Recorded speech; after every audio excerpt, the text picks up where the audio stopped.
Hey there, this is Matt once again. Welcome back to my reviews of the Man with No Name trilogy. And this time it is the sequel for a few dollars more.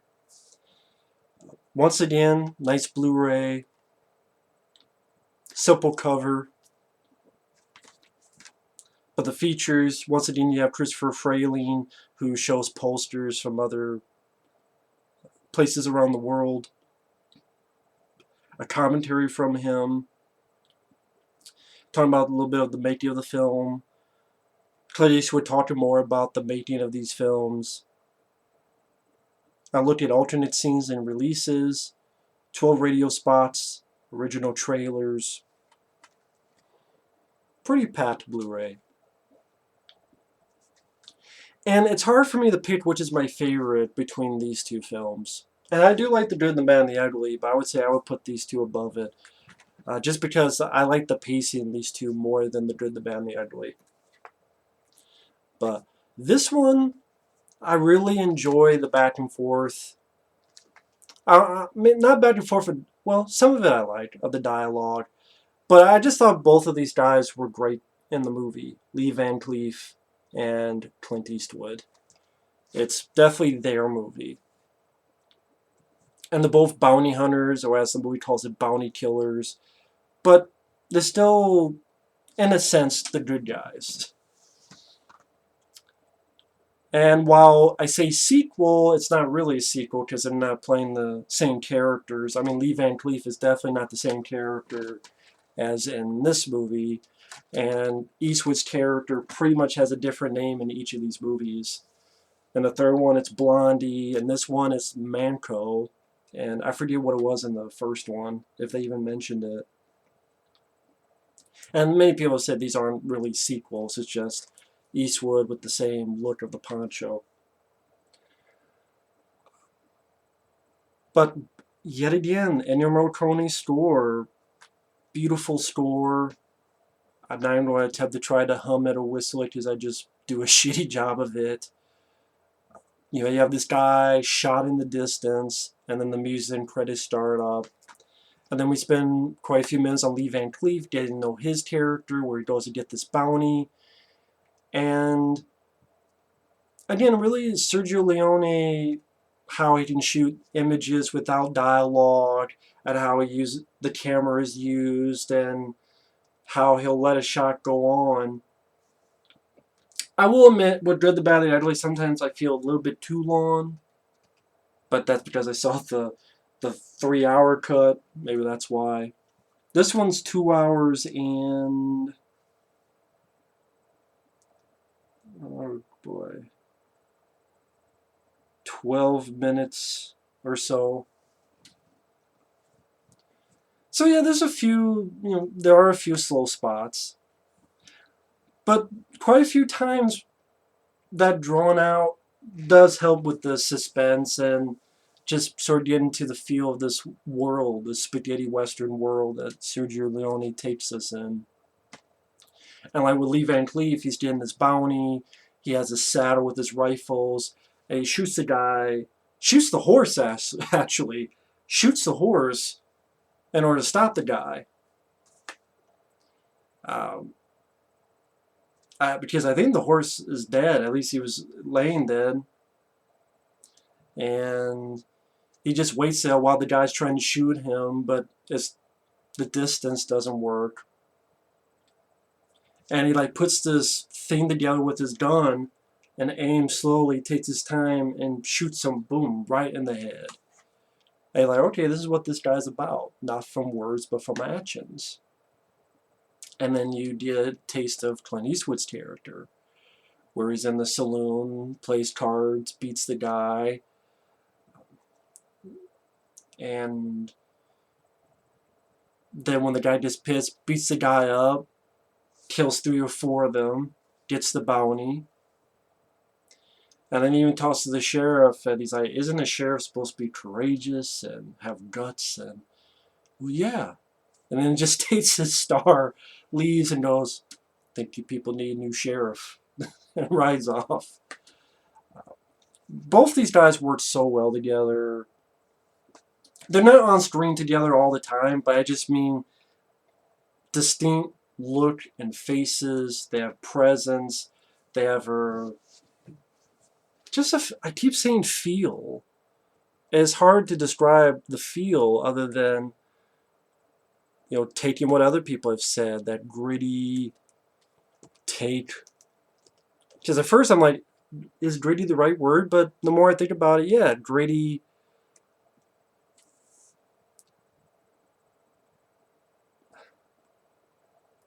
Not realistic, because Sergio Leone doesn't really go for realism, but that stylistic approach to a Western, which sometimes gets parodied in films like The Burbs, which that was a fun moment. And you do have the same actor who played the bad guy in the first movie, Ramon. I forget what the actor's name was. I forgot what his name was.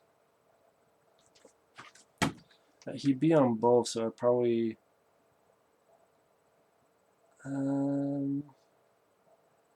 he'd be on both, so...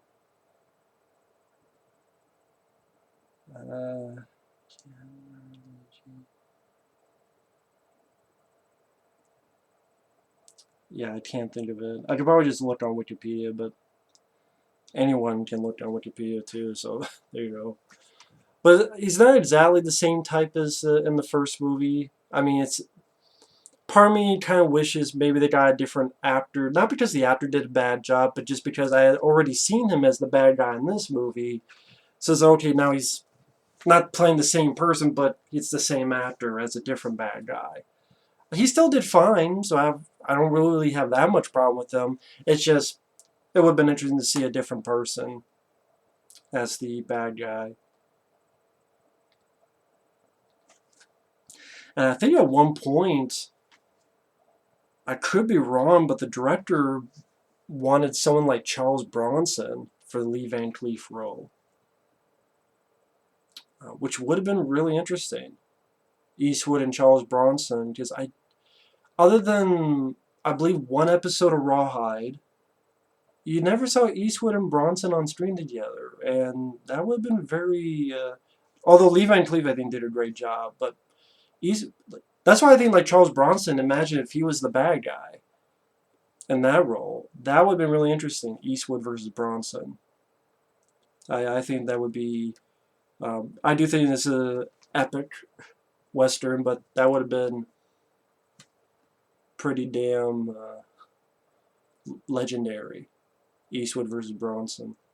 But again, the guy did a good job. And like I said, unlike the first movie, which he did a good job in that too, this one he's quite a bit more crazy.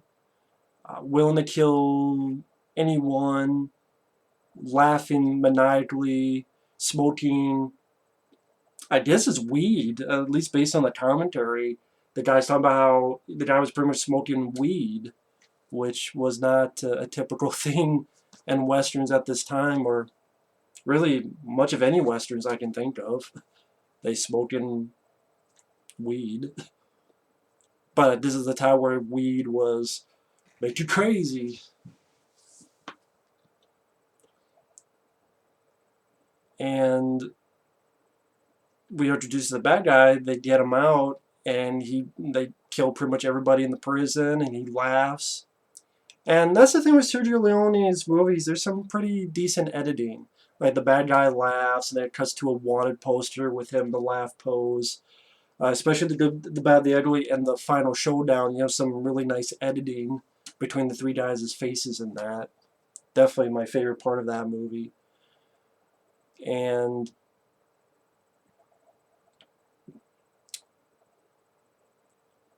same with this, where Lee Van Cleef is looking at the wanted poster, and you have an edit with Lee Van Cleef's face, the wanted poster, and each time it cuts, there's a gunshot. It's like pew, pew, pew, pew, pew. Sounds a lot better than I made it out to be. And again, much of a crazier villain than was in the first movie.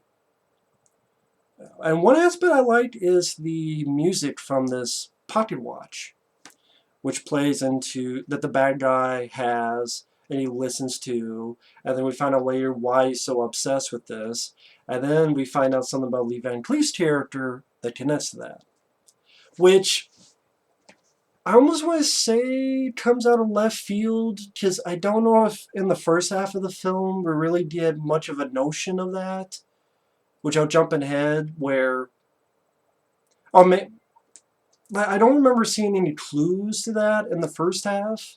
If I'm wrong, feel free to mention in the comments. But maybe it would be nice to see like little nuggets, little clues, so that when you rewatch it, oh, I did. That's why you did that and that.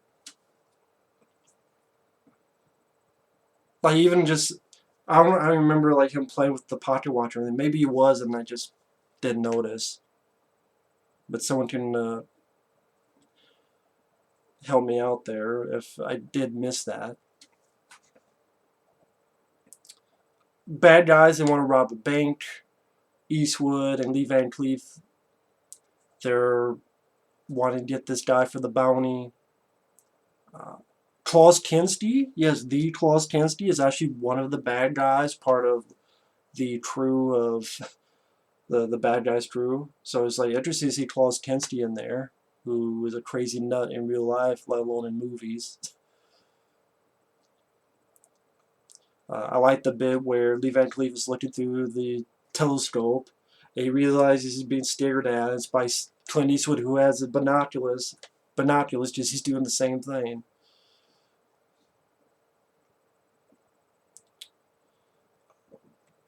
And around that, you have a moment where Lee Van Cleef sort of steps up on Klaus Kinski, trying to make him do something. But of course, they can't, the bad guys, because they need to get there later, and they don't want any trouble, get arrested, screw up the bank deal, bank heist. But Lee Van Cleef and Clint Eastwood find out about each other. They kind of step on each other, literally step on each other's boots, and they try to impress each other or steer each other. One shooting Lee Van Cleef's hat repeatedly on the ground, keeps sliding it away. Anytime Lee Van Cleef tries to pick it up. And then this is Lee Van Cleef shoots Clint's hat and keeps it up in the air with each bullet. I thought that was a fun scene. And then they have a drink after with each other.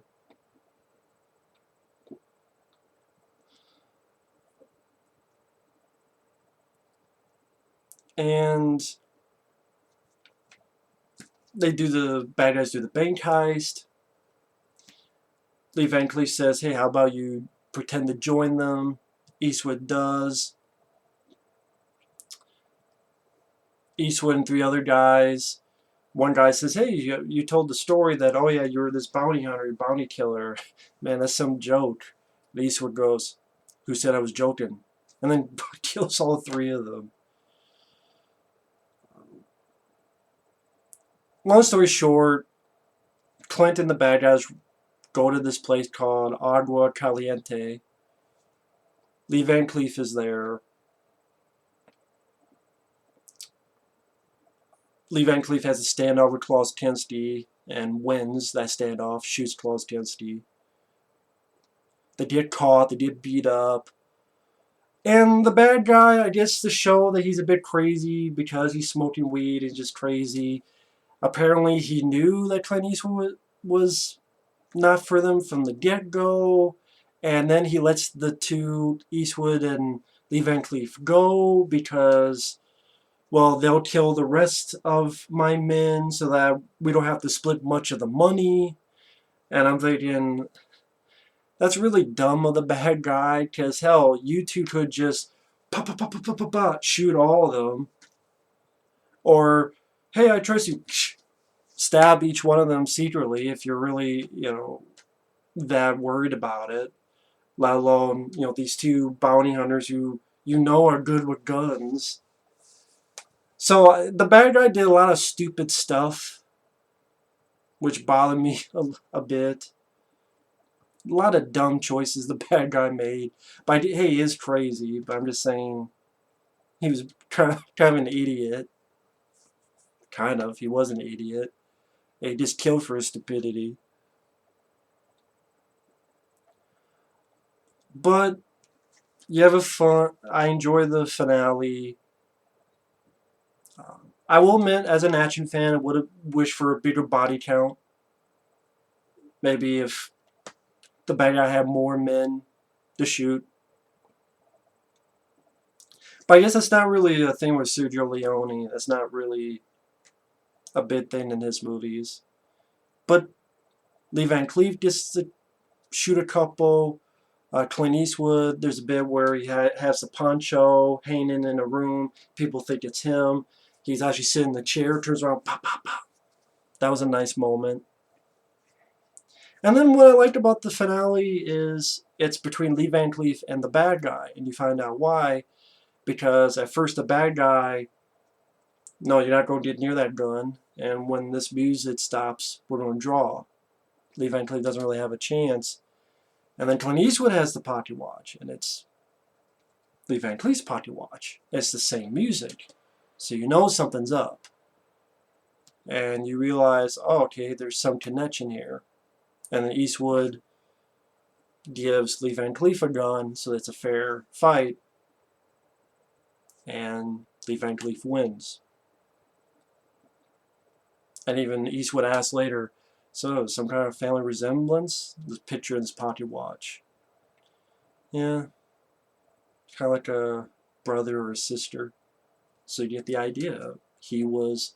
What happened with the bad guy, he went in with this couple, killed the guy, was trying to rape the girl, and the girl killed herself before getting raped by him. Granted, I don't know why she just didn't shoot the guy if she had the gun. Like, you had the gun, why didn't you just shoot the guy in the head? I don't know why, but hey, I didn't write the movie. But she shoots herself. I don't know, maybe I missed something and she had already been raped and she felt sullied and then she killed herself then. But then I'd be like, well, shoot him and then shoot yourself. Or just shoot him, don't shoot yourself. And but I don't know. That's me being an asshole, nitpicking. Or just asking questions, I should say. But I do like the idea that you find out Lee Van Cleef was the brother of that character. Again, I don't know if there are any clues before that, or if that just something that almost appears out of nowhere. That, oh, it just so happens he happens to be the brother of the person that the bad guy had the pocket watch from. But I still liked it. I still liked the idea behind it. I still liked how it's shot. I like the presence of the actors involved, the music, of course. And it has a nice ending where they both part ways. And Lee Van Cleef goes, you keep the money. You helped me out. I got what I wanted, which was revenge. And even Eastwood goes, are you sure? He's like, yeah. And what I said before, I like these two in the movie. I had started with their back and forth. Stuff like Clint Eastwood's counting all the bodies, and he knows he's missing one, and there's one guy left, and he turns and shoots that guy. And Lee Van Cleef goes, any trouble, boy? And he's like, no, old man. Just thought I forgot how to count. Puts the last buy up, goes off. Another great movie.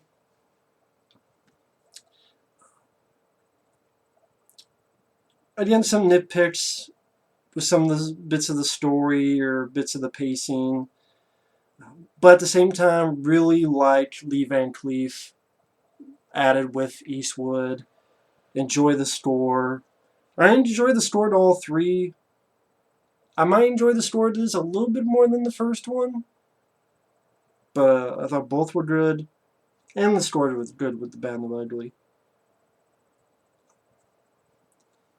Again, once in a while, felt a little bit slow. I guess in particular when Eastwood has to try to join the gang, and then by the time the bad guys do the bank heist, that's like an hour and 15 minutes in. And it seems like the bank heist, that'd be the finale of the movie if it was a 90-minute movie. But again, I like the showdown bit. I like the way that was handled.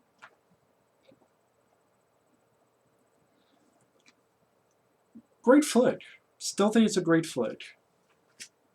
if you want to call this a sequel, which technically it's not, it's a worthy sequel to the first one. Again, I'm not sure, like, I had a little bit more nitpicks with a few dollars more, but then there's stuff that I really like that kind of, what I want to say, cancels it out. So I really enjoyed both these movies. They had that great Sergio Leone feel and music and the actor's presence. Again, really enjoy the flick. So thanks for watching. Take care. And we will end the Man with No Name trilogy with The Good, the Bad, and the Ugly. See you guys later.